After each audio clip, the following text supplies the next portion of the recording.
Many of us rely on health experts to help navigate the maze of food options. Will it be the low-fat sour cream or the regular version? Fruit juice or soda? Well, according to my first guest today, that might not always be a good idea to listen to the health experts. They're concerned with, my guests are, that is, what some are calling the increasing corporate sponsorship of health experts and organizations, and whether that impacts the nutrition information we get. Director Yoni Friedhoff is one of those critics. He's an assistant professor at the University of Ottawa and focuses his practice on obesity and nutrition. He'll be joining me in a minute, but first, Kiera Butler is a senior editor at Mother Jones magazine. She's recently written an article titled, "I Went to the Nutritionist's Annual Confab. It was catered by McDonald's." Kiera Butler joins me on the line from Oakland, California today. Hello, Kiera. Hi, thanks for having me. Very nice to have you on the show. It's an interesting piece you've written, and I want to talk about the conference you attended. But first, what is your biggest concern when it comes to big food companies like McDonald's sponsoring nutrition organizations or conferences? Well, this was a conference that was the California organization that is the child organization of the American Academy of Nutrition and Dietetics. And that is really the largest professional organization for nutritionists. And I think that one of the nutritionists that I spoke to really said it best when he said, "No wonder Americans are overweight and diabetic. The gatekeepers for our information about food are getting their information from junk food companies." And those would be companies like McDonald's, which was a main sponsor of this conference. This might seem like an obvious question after what you just said, but why is it so important for companies like McDonald's to be in direct contact with dietitians? Why are they such a valuable target audience for them? Well, they represent a vast market. Nutritionists and dietitians work in all kinds of fields. They're advising patients at hospitals. They're working in school lunch directly with, families. And they're really the ones who are going to be either sending their patients to McDonald's or not sending their patients to McDonald's. As you say, the conference you went to was an annual event held by the California Dietetic Association. So tell us more about this conference itself. What was it, and who normally attends events like these? Well, it was a few hundred dietitians from all over the state of California, and these are dietitians. Most of them were there because they needed continuing education credit. So they were sitting in on these sessions, many of which were sponsored by corporations, and using those sessions to continue their professional education. You write about seeing Hershey's pass out chocolate and strawberry milk and the McDonald's sponsored lunch. I mean, optically for a nutrition conference, that this all really doesn't look that good. But what's more worrisome in your piece is that you write about how sponsors were all involved in the conference's actual sessions, as you just said. Which session raised a red flag for you in particular? Well, one that I attended was put on by the corn refiners. Now, this is the professional industry group of the people who manufacture high fructose corn syrup. And basically the conference session on, whether or not there should be sweetened beverages in school came off as one long ad for high fructose corn syrup. How so? Well, they were talking about how it's the wrong decision to remove chocolate milk from school cafeterias. The panelists were all paid for by the Corn Refiners Association. They were all on their payroll. And so it wasn't really that surprising that their orientation was toward promoting these sugary beverages in schools. So, Kiera, we contacted the California Dietetic Association for comments on your story. Here's what they had to say to us. And I'm quoting, "There were 60 exhibitors and no sponsors have any type of influence over the content of the lectures or workshops." What's your reaction to that? Well, I was there, and I went to presentations where it seemed very clear that the orientation of the presentations and of the panels was very much toward the sponsor's best interests. The Wheat Council was there talking about how, gluten intolerance is just a passing fad. Ajinomoto, who they're the makers of MSG, were talking, about how maybe you should put MSG in food to make it taste better. I mean, that I know that they do have in their rules a provision that sponsors shouldn't influence the content, but I'm sorry, that's not really what I witnessed there. We also asked these organizers about the presence of fast food chains at a nutrition conference. This is what they said. They wrote, "The reality is that many individuals consume foods from large food chains. This is something that we have little control over. What we do have control over is the fact that we can influence the larger food chains to offer healthier food options by putting them on the menus and making them available." So, Kiara, someone might say, isn't it a good thing to include the fast food companies and try to get them to offer healthier food on their menus? Well, sure. I like that McDonald's has a salad, but honestly, that's not what most people buy there, and that's not really what they're marketing. When you go into McDonald's, the fraction of people that are going to choose the salad instead of the tasty fries and Big Mac, it's, not that great. What sort of feedback have you been getting from doctors and dietitians or the general public about your article? The feedback has all been very positive, especially from the dietitians. These people are concerned that if their profession is perceived as being controlled by corporations, then that will undermine their credibility. In your piece, you spoke with a retired dietitian who's attended the California Dietetic Association's annual conference for 30 years now. She said she told you that she feels like we're sleeping with the enemy. Is that response pretty common? Yeah, I heard different things from different attendees there. There were a number of people who were quite concerned, and then, other dietitians said exactly what the conference organizers told you, that, they themselves wouldn't go to McDonald's, but since many of their clients do, that they would like to know what McDonald's has to offer in terms of healthy options. Kiara Butler, it's an interesting piece you've written. I thank you so much for joining us today. I thank you. Bye-bye. Bye. That's Kiara Butler, a senior editor at Mother Jones. Her article for that publication is titled, "I Went to the Nutritionist's Annual Confab. It was catered by McDonald's." She joined me on the line from Oakland, California. I want to turn now to Dr. Yoni Friedhoff. He's an assistant professor at the University of Ottawa and focuses his practice on obesity and nutrition. He also runs the blog Weighty Matters. He joins me on the line from Ottawa. Hello, Dr. Yoni. Good morning, John. So you've been listening to Kiara. What's your reaction to what she has to say? Is the problem as big in Canada as it is in the U.S.? The problem is absolutely as big in Canada as it is in the U.S. And I think people listening need to appreciate that when you've got organizations whose sole purpose is to promote the consumption of their products and the sale of their products, working with the people whose job it is to talk to us about the health of those products, there's a clear conflict there.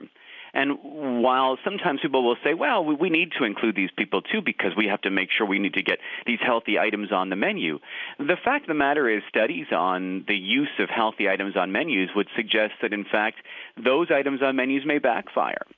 Meaning that people going to restaurants that have healthier items on the menus may choose, paradoxically and weirdly, the less healthy options. It's called vicarious goal fulfillment.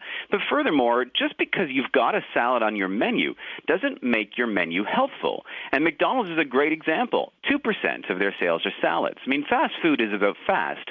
Salads are not fast. They're there to pacify people. They're not there to actually be sold. Let me ask you about the situation here in Canada. Are there any obvious instances where the nutrition advice we've received may have been tainted by corporate money? Oh, good God, yes. And I think the most obvious and the most ridiculous, really, comes from the Heart and Stroke Foundation. So this is a very well-known, reputable, and trusted organization. It's been around in Canada for a long time. It does great work. It also has this program called the Health Check Program. You may have seen these little check marks on products in the supermarket. And what those check marks are supposed to tell people, according to the very research done by the Heart and Stroke Foundation, are that products bearing that logo are healthy, good for you, and approved by the Heart and Stroke Foundation's dietitians. One of the most ridiculous products with the check, and there are lots of ridiculous products with the check, are fruit gummies. You've seen those little sort of dehydrated fruit pieces Sure. that literally are designed to look and taste like candy. And so here is a product that by weight, if you put it on a scale, is literally 80% sugar, with a little bit of vitamins, a little bit of water, and a lot of marketing that has this health check logo on it, that the company who puts the logo on it pays the Heart and Stroke Foundation for that privilege. There is just no way that any dietitian working for the Heart and Stroke Foundation thinks that a product that is 80% by weight sugar is a healthful item. Okay, well, hang on, because you've been so outspoken about the health check program that we went and spoke to the Heart and Stroke Foundation about your critiques with their program. Terry Dean, the director of the health check program, said the criteria they use to establish what deserves a health check is independent from the funds they receive from the program, and that the gummies were approved because they met their criteria. Take a listen to this. That specific product from Sunripe actually is 100% fruit-based. There's no added sugar, and it's also a source of fiber. So it comes into our program based on its product merits, and that's the criteria that product had to meet. So that's Terry Dean, the director of the Health Check program. I'm speaking with Dr. Yoni Friedup. So he says that the gummies had no added sugar and were a good source of fiber. What's wrong with that? No added sugar, and that coming from the voice of a spokesperson from the Heart and Stroke Foundation is just staggering, because what happens when you evaporate all the liquid out of a juice is that you are left with sugar. So this is sugar. No, you're not adding extra to it. You're just evaporating your fruit juice and creating sugar and still calling it fruit. This is duping Canadians into buying garbage for their children and thinking it's fruit with the good name of the Heart and Stroke Foundation. From the perspective of industry involvement, there's no question in my mind that the laxer you make your criteria, the more products you are able to have approved and the more money that can be generated for the Heart and Stroke Foundation. There's just no way to explain the inclusion of this particular product. I mean, there's plenty of products that I have concerns about regarding the health check program. But candy disguised as fruit and marketed by the Heart and Stroke Foundation's got to be the worst. So I'm protecting my right to still eat these gummies. You'd believe that there's no good source of fiber when it comes to these gummies. It's a minuscule amount of fiber. So to get the same number of calories as you would from the gummies that you're consuming, you would have to consume 1.25 pounds of actual strawberries. I mean, this is candy. It is candy that we are telling people is fruit. In the United States, there's an actual lawsuit launched against makers of these sorts of products for the very claims that the Heart and Stroke Foundation, in a sense, are promoting on the fronts of the packages here in Canada. Because it is so crazy to suggest that a product that, again, 80% of the product is pure sugar, is healthful. It's just craziness. And again, I can't help but think that the corporate dollars help to make people forget about how crazy this might be who are working for the Heart and Stroke Foundation. You also criticized the Dietitians of Canada and materials sent during Nutrition Month, that campaign a few years ago. What happened there? Well, so there was this survey that was done, and I use the survey very, very loosely, and it was conducted, it says, on behalf of the Dietitians of Canada in the CBC News report about it. But when you look at the survey, you find out it was actually co-sponsored by the Dairy Farmers of Canada. And there's no question that the survey was designed explicitly to come up with a huge recommendation to consume more milk. Basically, it had 5 questions, and the questions themselves all led the answers to yes, we need to have more milk. Milk is as good for us as fruit and vegetables, and that Canadians aren't aware of the incredible benefits of milk. And I'll tell you, milk is a dietary source of calcium and protein, but it is not a magic fairy food, and it is not something that I think Canadians are having far too little of from the perspective of its impact on chronic disease prevention and or management. And so, you know, you're looking at this year's Dietitians of Canada conference. I'm looking at it right now. It's happening this Friday. I'm looking at the walkabout lunch that's being sponsored by, among other people, the Canadian Sugar Institute, the BC Cranberry Marketing Commission, Burn Brave Farms, Canada Bread Company, and the Peanut Bureau of Canada. Later on, if I want, I can go to the Kellogg's Breakfast on the next day. I mean, the food industry is there because they want to influence The influencers. And the influencers in Canada for nutrition are the dietitians. All right, so we spoke to a representative of the Dietitians of Canada, Kate Como, about your concerns. She told us they don't accept sponsorship to support content on their website or for their public health statements. They do receive sponsorship for Nutrition Month. Here's what she had to say. I would like to point out that the materials that are discussed in the a particular article on the Weighty Matters blog from 2012 were created and distributed by a sponsor and not by Dietitians of Canada. So the materials that are available from Dietitians of Canada, the materials that we create for the campaign and are available on the Dietitians of Canada website, are reviewed by a panel of dietitians and are based on the latest evidence found in practice-based evidence in nutrition. So that was Kate Como from the Dietitians of Canada. She also said that the material on milk was sent by the dairy farmers themselves, not by the Dietitians of Canada, and that as a sponsor, they can put the Nutrition Month logo on these materials, but not the Dietitians of Canada logo because it is an official material from them.